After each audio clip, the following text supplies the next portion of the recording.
Yes, yes, Kenya.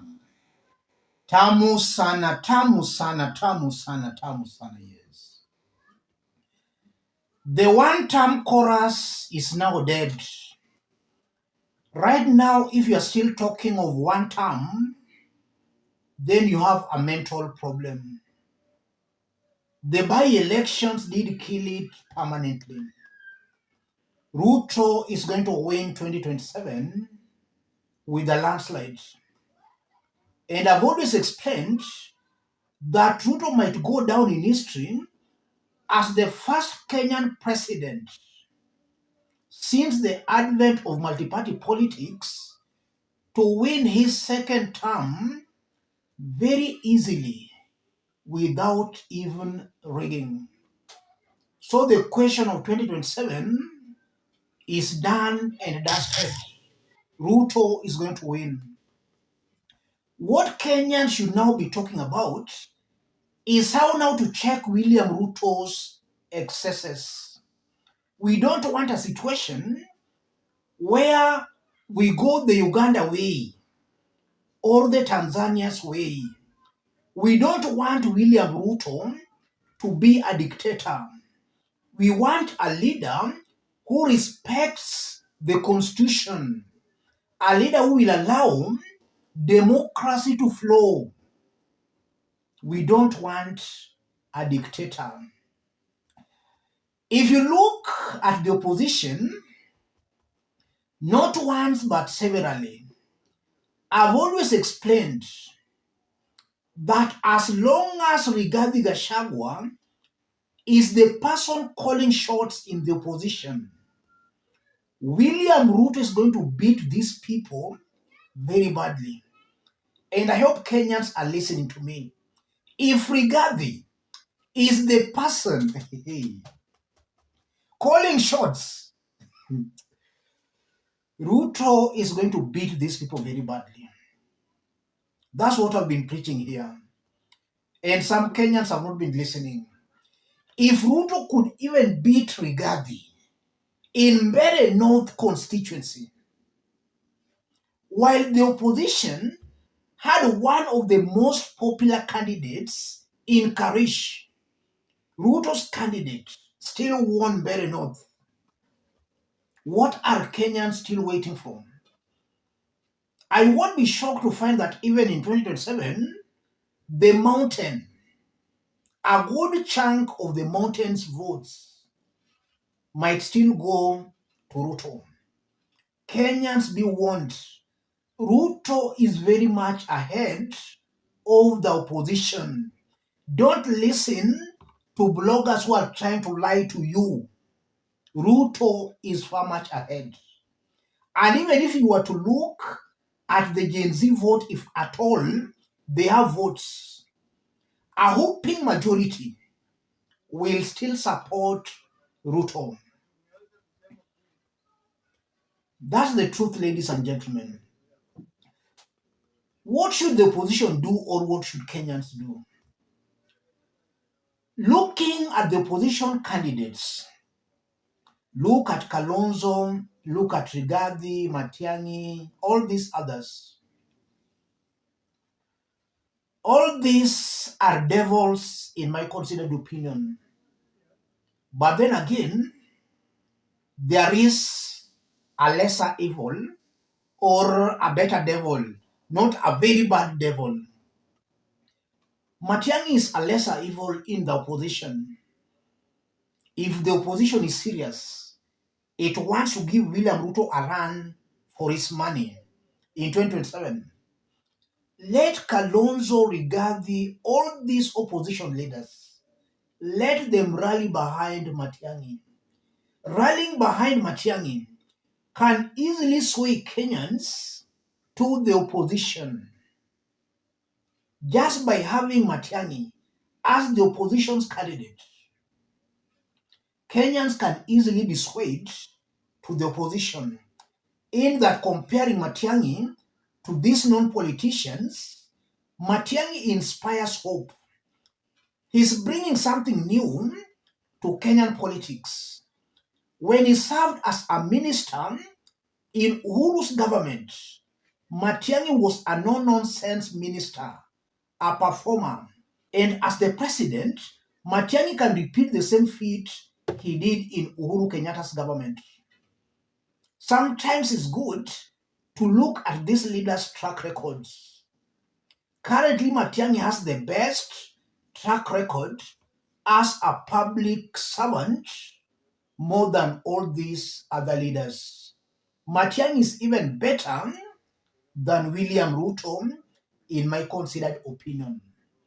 Not that I'm campaigning for Matiangi or campaigning for anybody here. I'm just trying to say the truth as it is. Nobody is an angel. Even Matiangi has got his own mistakes in force, but he's better than all these leaders. Do Kenyans vote in good leaders? That's the big question again. Kenyans don't vote in good leaders. They always vote in bad leaders. We might even find Matiangi being rejected because he's coming out as a man of integrity. Matiangi's only blunder was to align himself with the likes of Rigathi. Matiangi aligning himself with Rigathi killed his credibility, kind of a strength. His aligning with Rigathi killed that. Some Kenyans started doubting him when he did align himself with Rigathi. And even now, Kalonzo Musyoka, it's just a matter of time. Kenyans will dump Kalonzo because his continued association with Rigathi is working against him. Kalonzo would have loved Rigathi to deliver him the mountain's votes. The mountain votes are gone. It's not guaranteed that Rigathi will deliver that. The mountain has clearly been split by Ruto. Mount Kenya East, Merus, Embus, and the Tarakas are now firmly in William Ruto's Kithure Kindiki's grip. What is left of the mountain is Mount Kenya West, the Kikuyus. But even the Kikuyus, the moment they will realize that the East is gone, Aemus are gone, Tarakas are gone, Merus are gone, the Kikuyus will start asking themselves some hard questions. Should they join hands with their sisters, cousins in the East, or should they stick with Rigathi Gachagua? Sticking with Rigathi will mean the mountain will be divided. Does the West want a divided Mount Kenya? Those are the hard questions I know will be asked in the coming weeks and months. If the Kikuyus, the West, sticks with Rigathi, the mountain will be divided.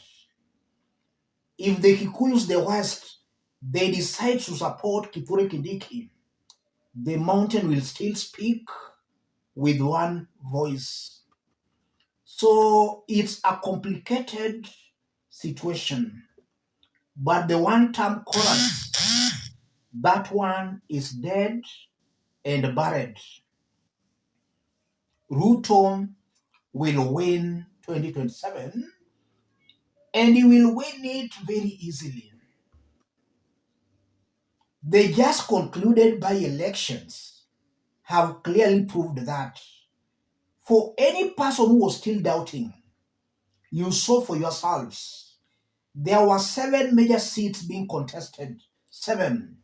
One senatorial seat in Baringo, where Ruto's candidate won it with a landslide. In fact, Gideon's party, KANU, was campaigning for another candidate. They all lost. Ruto's candidate won Baringo senatorial seat very easily. And then apart from the senatorial seat, there were 6 constituencies by elections, all spread across the country. There were 2 in Luo Nyanza, 1 in Mandera Northeastern, 1 in Western, Malava, Kakamega. Then there was also 1 on the mountain, an area Rigathi has been saying is a stronghold, very north. There was also another constituency by-election at the Coast Magarini. You are seeing these by-elections was spread across the country. The broad-based team won all those major seats. And even in the ward by-elections, the broad-based still won majority in the ward level. The silent majority spoke at the ballot. The loud minority, these ones that have been attacking and abusing us here, they also for themselves. And I'm saying they are still being lied to. Some bloggers are still lying to them, giving them false hopes. If you want to know what's happening in Kenya politically, if you want to know the truth, this is the place to be. All along, I've been speaking the truth. When I said Raila Amolo Odinga was ahead, it's true Raila was ahead on the ground.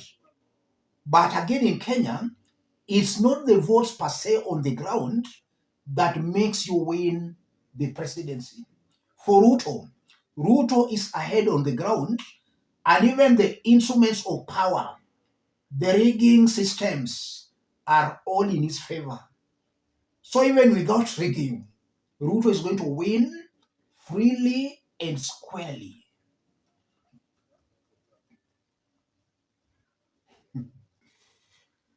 Let me stop it there, ladies and gentlemen.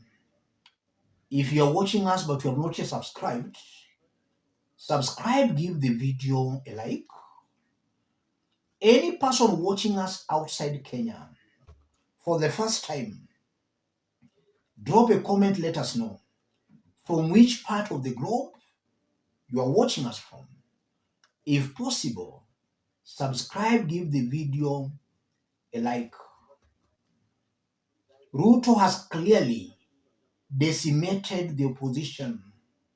The one-term chorus is dead and buried. If you are still talking of one term, please go to a mental hospital. Something is clearly wrong with you. Kenyans should and must accept that fact. Let's meet in our next analysis. Thank you.